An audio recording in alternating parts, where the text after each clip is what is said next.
દિલ્હીના પૂર્વ મુખ્યમંત્રી અને આમ આદમી પાર્ટીના સંયોજક અરવિંદ કેજરીવાલ ઉપર આજે અચાનક હુમલો કરવામાં આવ્યો।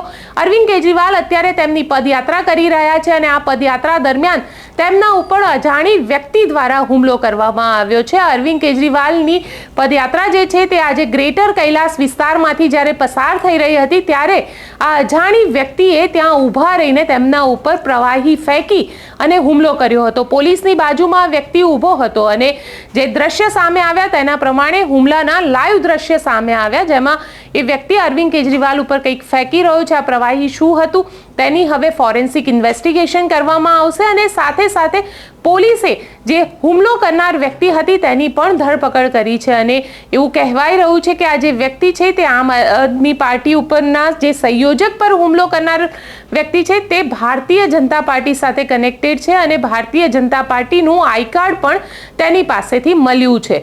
આખા મામલાને લઈને કારણ કે અરવિંદ કેજરીવાલ ઉપર છેલ્લા 35 દિવસમાં આ ત્રીજો હુમલો છે અને તેવામાં આમ આદમી પાર્ટી શું કહી રહી છે તે વિષય ઉપર મેં પોતે ગોપાલ ઇટાલિયા સાથે વાત કરી, તે સાંભળીએ।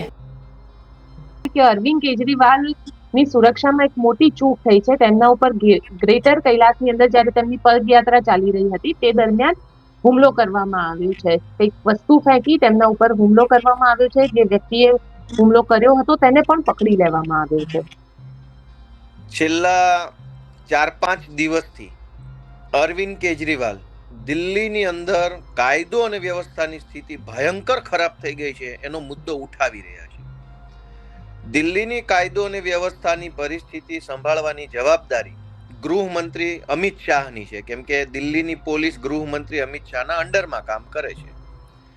ગૃહમંત્રી અમિત શાહના ઘરથી 2 કિલોમીટરથી લઈને 10 કિલોમીટરની ચારો તરફની રેન્જની અંદર છેલ્લા 10 દિવસની અંદર અનેક ખૂન થયા, બળાત્કારો થયા, ખંડણી માંગવામાં આવી અને ગેંગવોર ચાલુ થઈ ગયું। અરવિંદ કેજરીવાલે ગઈકાલે જ વિધાનસભાની અંદર મુદ્દો ઉઠાવ્યો કે આ ગેંગવોર દિલ્હીમાં શા માટે થઈ રહ્યું છે, કેટલા બધા ખૂન થઈ રહ્યા છે, જનતાની સુરક્ષાનું શું, કાયદો અને વ્યવસ્થા ખાડે ગઈ છે, અમિત શાહ હજુ સૂતા છે, ઊંઘમાં છે, કોઈ બોલતું નથી, ગુંડાઓને બેફામ છૂટ આપવામાં આવી છે વગેરે તમામ મુદ્દાઓ કાયદો વ્યવસ્થા બાબતના ગઈકાલે જ અરવિંદ કેજરીવાલે ઉઠાવ્યા અને આજે જ અરવિંદ કેજરીવાલ ઉપર ભાજપના કાર્યકર્તાએ આમ જાણે કે મારી નાખવાનો હુમલો કર્યો। હવે એને જે ફેંક્યું એ શાહી તો નથી જ, જનરલી કાળી શાહી ફેંકી હોય તો ખબર પડી જાય, એને એસિડ ફેંક્યું, કોઈ ઝેરી પ્રવાહી ફેંક્યું, કોઈ કેમિકલ ફેંક્યું, એ તો હવે પછી ખબર પડશે। પણ ભાજપના કાર્યકર્તાએ અરવિંદ કેજરીવાલ ઉપર કંઈક ફેંકીને એની ઉપર હુમલો કરવાની કોશિશ કરી અને ક્રાઇમને નહીં કેજરીવાલને રોકવાની કોશિશ ભાજપે ચાલુ કરી। અરવિંદ કેજરીવાલ એવી માંગણી કરે છે કે દિલ્હીમાં ક્રાઇમ રોકો, ગેંગને રોકો, ગુંડાઓ રોકો અને ભાજપના કાર્યકર્તા કેજરીવાલને રોકવા માટે કેજરીવાલ પર હુમલો કરે છે।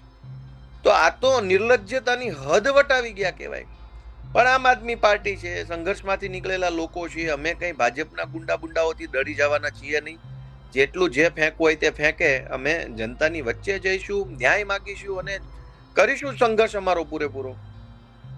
પણ ગોપાલભાઈ 35 દિવસની અંદર આ ત્રીજો હુમલો કરવામાં આવ્યો છે અને આ પહેલા પણ ઘણી વસ્તુ ફેંકવામાં આવી હતી અને આજે પણ જે રીતે લિક્વિડ ફેંકવામાં આવ્યું, હવે ઇન્વેસ્ટિગેશન થશે પરંતુ આરોપી પકડાઈ ગયો છે। ક્યાંક ને ક્યાંક તમે શું કહેશો એ આખા મામલા, કારણ કે આ 35 દિવસમાં ત્રીજો હુમલો છે।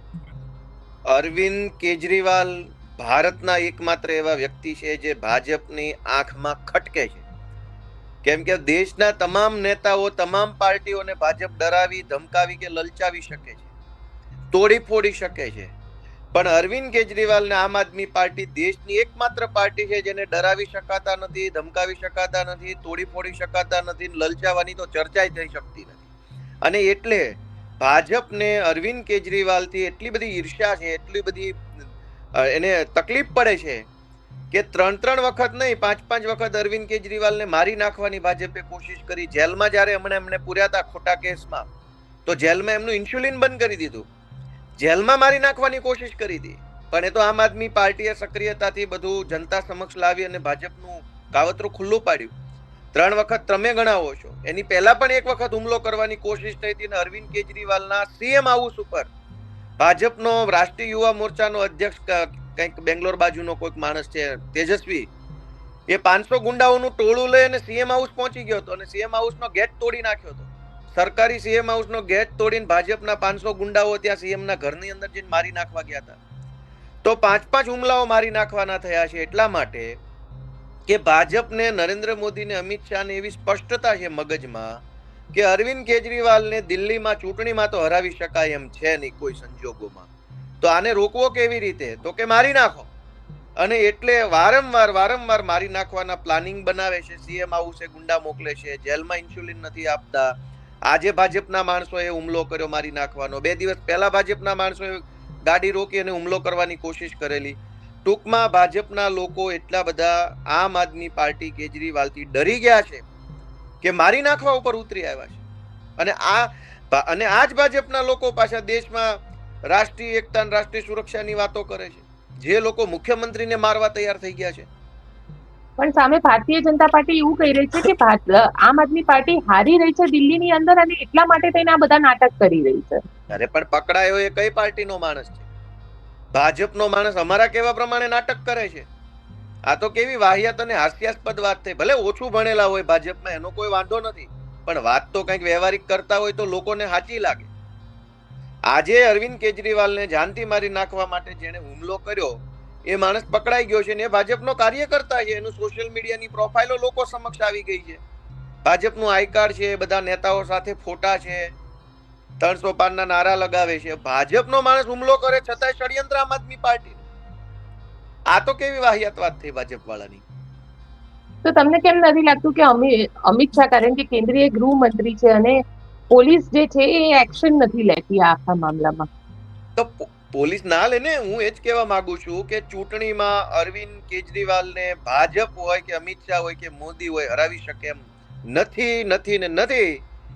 એટલે હવે એ લોકો મારી નાખવા તૈયાર થયા છે કે કેજરીવાલ ચૂંટણી હારે એમ જ નથી દિલ્હીમાં કોઈ સંજોગોમાં, તો મારી નાખવાને એવી કોશિશ ચાલુ છે. તો પોલીસ શું કરશે? પોલીસ તો અમિત શાહના અંડરમાં આવે છે.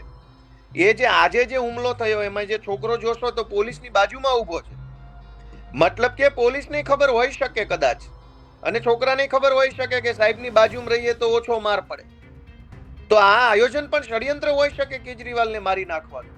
નહીતર જે માણસ હુમલો કરવા આવ્યો એ પોલીસ જ્યાં ઉભી ત્યાં ન ઉભો રહે, બ્લેન્ક સ્પોટ જોઈને ઉભો રહે, ડાર્ક સ્પોટ ઉપર ઉભો રહે, જ્યાં સિક્યુરિટી અરેન્જમેન્ટ ન હોય એવી જગ્યાએ ઉભો રહે. એના બદલે આ માણસ પોલીસની બાજુમાં ઉભો રહીને કેજરીવાલને મારી નાખવાનો હુમલો કરે છે. એનો મતલબ શું સમજવાનો?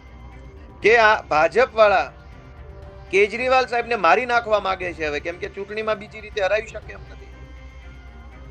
અને કેજરીવાલને કે આમ આદમી પાર્ટીને ભાજપ ડરાવી શકે નહીં, તોડી ફોડી શકે નહીં, લલચાવી શકે નહીં. ધાક ધમકીની તો અમિત શાહ જ્યાં કરતા હોય ત્યાં કરે. અમારી પાસે ચર્ચાય ન કરી શકે અને ચૂંટણી હરાવી શકે નહીં. એટલે હવે મારી નાખવાની કોશિશ ચાલુ કરી છે ભાજપે. અને આ તો 5મો પ્રયત્ન છે, ત્રીજો નથી, 5મો પ્રયત્ન. જેલમાં એકવાર કોશિશ કરી, એકવાર સીએમ હાઉસ કોશિશ કરી, 3 વખત આ કોશિશ કરી, 5 વખત સીએમ ને મારવાની કોશિશ ભાજપના લોકોએ કરી. બિલકુલ ગોપાલભાઈ, આપ અમારી સાથે જોડાયા તેના માટે આપનો ખૂબ ખૂબ આભાર.